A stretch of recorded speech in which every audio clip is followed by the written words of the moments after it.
Bob Maloney from MyMMANews.com, and I have the pleasure of talking to Dennis Buzukja today. Dennis is the reigning Ring of Combat 145-pound champion. He had a shot on the Contender Series, which was a crazy good fight. Unfortunately, he didn't come out on the winning end, and now, he's been sitting waiting like everybody for the pandemic, and I'm thrilled that he's getting back to work at Triton Fights coming up. Dennis, my man, it's had to be a long wait for you, especially after that loss.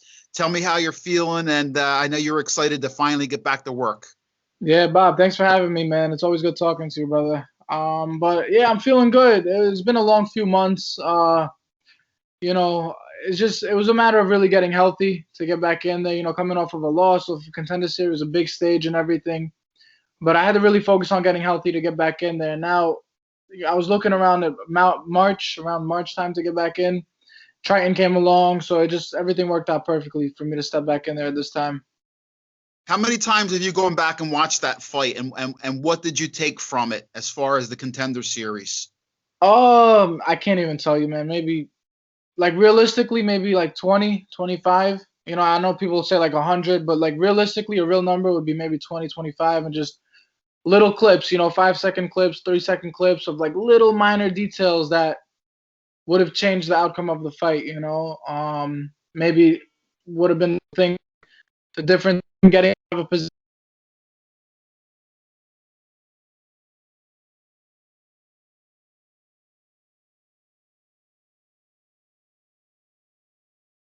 It was a good fight. My confidence, I could say, actually built my confidence going forward. That guy, he was a K1 champion. He had over 100 kickboxing fights. He had a world of experience. So I was in there sitting tough with him. Went to a close decision, and I guess I could say my confidence went up. But now going forward, I know I can do that. I can take that. I can go, and I got no quit in me, man. So that's big.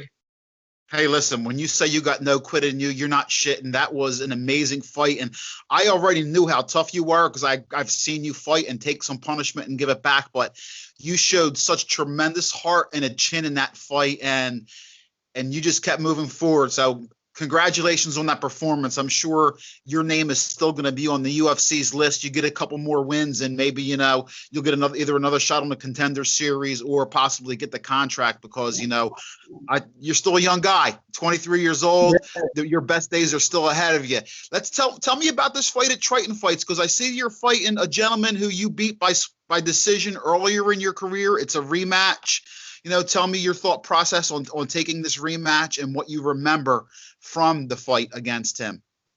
Yeah, so I'm fighting Jaguar Moore. I think he's from New York, somewhere around here on the East Coast. But yeah, we fought 2 years ago. So I was talking to Triton. They're trying to find me an opponent.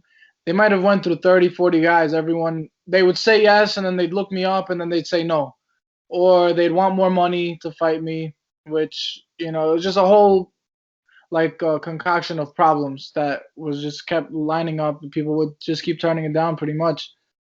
But eventually they told me that this kid had called me out, Shaquan, a kid I already beat. I don't know why he would call me out again.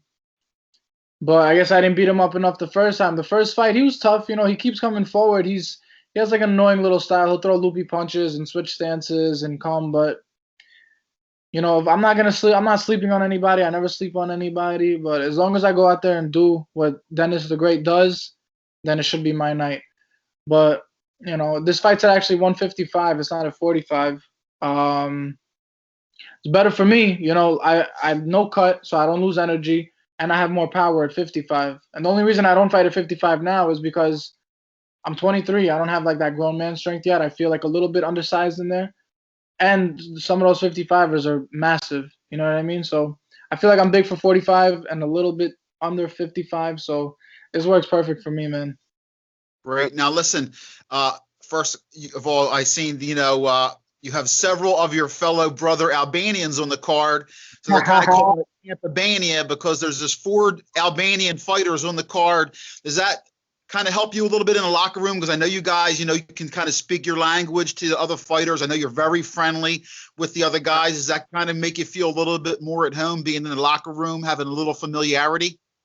Yeah, 100%, bro. It's it feels like I've come down in Florida. You know what I mean? Like we got my teammates, my boys, my corner. We're all rolling deep, and then we just get into a fist fight at the end of the night. You know what I mean? Like it's just such a sick thing. And I train like Armando. I train with out in the Bronx with him and Elvis, his trainer Elvis Gashi. By the way, Armando and Elvis, they were my main sparring partners for my Contender Series fight. So I want to say thank you to them.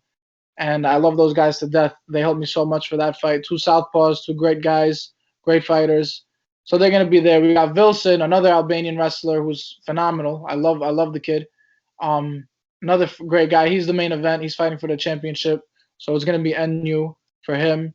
And then you got Lenny the Gorilla, who's just a great guy, just tough, man, keeps coming forward, has a lot of heart. Like, it's just the best. I love these guys, and you know, we're rolling deep. We're gonna represent that night. It's gonna be great. New York versus Florida, but it's Albania, baby. Well, I'll be watching. I think you got to get at TritonFights.com to watch the fights. You can see my man Dennis the Great get back to work. Hopefully, I'll see him in Atlantic City later this year. Dennis, before we go, listen, we talk all the time about how important it is, you know, to have that support before the cage door gets closed. Give out some love for some people who have been, you know, pushing you and giving you support, helping you get to this point. Yeah, brother. Thank you. Look, like I said, Armando and Elvis. Elvis, you know, opens his gym doors for me. He's a great kickboxer, glory fighter. I want to say thank you to him. I got my boy Echo and Leo, his family with TV Alb.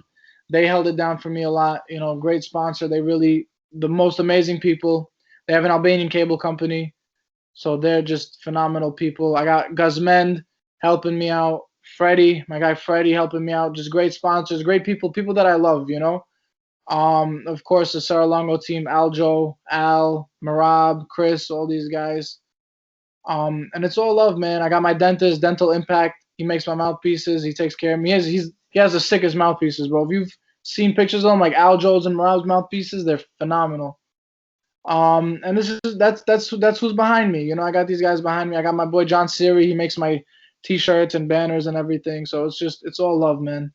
These guys are awesome. All right. March 27th, Triton Fights. Check him out. Dennis the Great, Buzukja. He's one of the most exciting young prospects. And listen, I think the UFC is in the future for you. It's just a matter of one fight at a time. And I know you have that elite talent level, and you're going to keep working harder. It's always a pleasure to talk to you, Dennis. I'll watch you live on Triton Fights. Get your work done. Yeah, Bob. Thank you so much, man. I appreciate it. Thanks for your time, brother. It's a pleasure, my man. Always.